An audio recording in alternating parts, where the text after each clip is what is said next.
you so much, Professor Ronald Cabral, for that welcome and introduction. Today, I will be talking about violence against children. So I will be presenting some data, especially during this time of COVID-19 pandemic. And I will be also sharing about some implications on how to prevent violence against children. So just to give you an overview, in 2016, UNICEF and Council for the Welfare of Children conducted a national baseline study on violence against children. And in this study, it was seen that the different forms of violence was discussed, and it said that the physical violence is the top type of violence committed against children, followed by psychological violence and sexual violence. Okay, so the respondents of this survey or this study was 4,000 children victim of abuse. And these are the other types of violence committed on children. However, in 2019, so this data was gathered from the different child welfare agencies in the Philippines. They had 10,049 reported cases of violence against children. As we know, these are the only reported cases, but there are still unreported cases that happened during that time. So in 2019, they saw that the most common type of abuse happened to children among the 10,000 cases. It was sexual abuse that yielded 6,704 cases of sexual abuse on children, followed by physical abuse and other forms of abuse. So this data was also looked into, and they saw that the physical violence happened on children, and compared the different settings where it happened. They saw that the most prevalent occurrences of abuse happened inside the homes of these children. And also, the sexual violence committed on children also happened most commonly inside their homes. Okay, so now this year of pandemic, it was one person, which is the United Nations Chief Antonio Guterres, once called for help like this. He said that there should be some measures to address this horrifying global surge in domestic violence inflicted towards women and children this year because of the COVID-19 pandemic and the lockdowns imposed by government in the different countries. So it is also Philippines is also included in this campaign.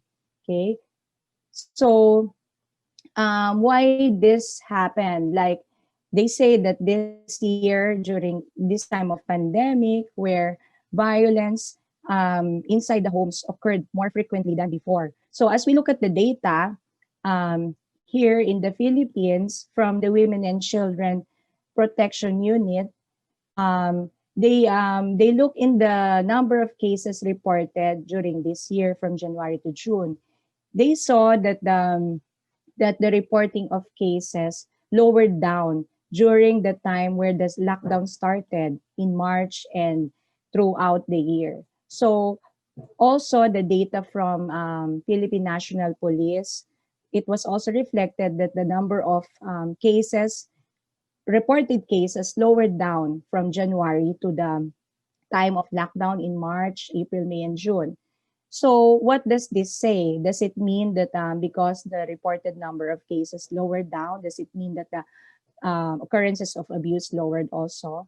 It doesn't reflect that, because they say that even though it was not the cases of abuse are not reported, it doesn't mean that uh, that abuse lowered in incidences. So it just say that there are a number of reasons why this happened.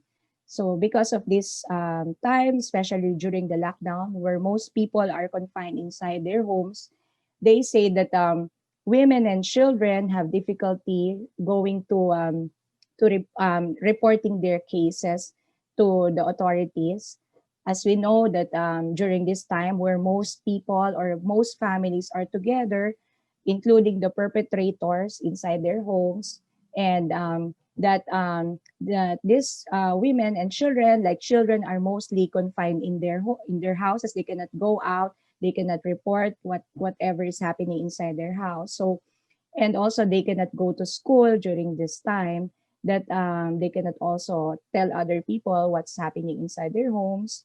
And most during this time that like even perpetrators became like they are affected because of the pandemic, that their stresses goes up, and it is said to be the reason why violence against children is is heightening. It's increasing, but it is not reported during this time, as we say, because authorities, the social services, are quite busy giving services in regards to COVID-19. That this violence against children was quite it was not really focused during this time.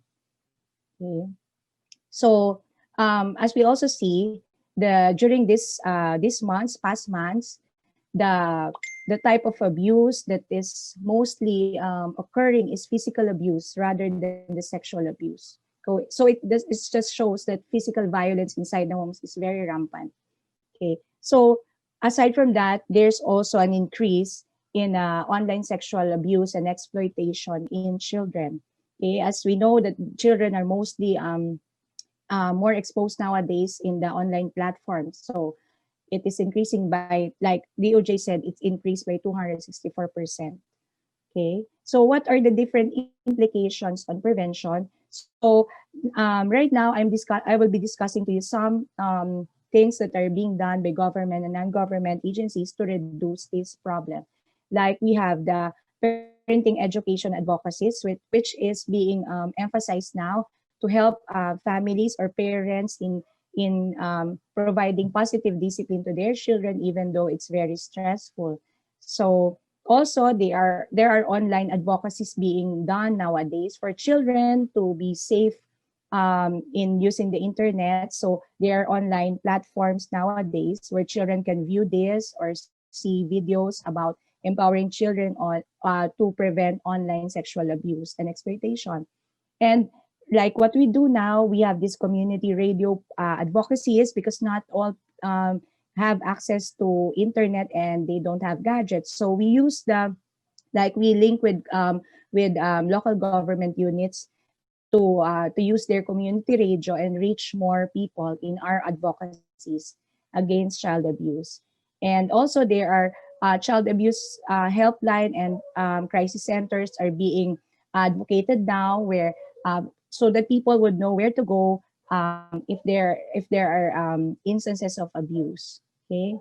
And lastly, so you may be asking, what do we do with the survivors of abuse? So like us in Hope Worldwide Philippines, we have community-based programs and center-based or shelters for the victims of abuse, where we provide treatment interventions for them, legal assistance, and social service. So thank you so much for giving time knowing about the issue of child violence against children, and I hope that you will be also part of this advocacy to prevent it. Thank you.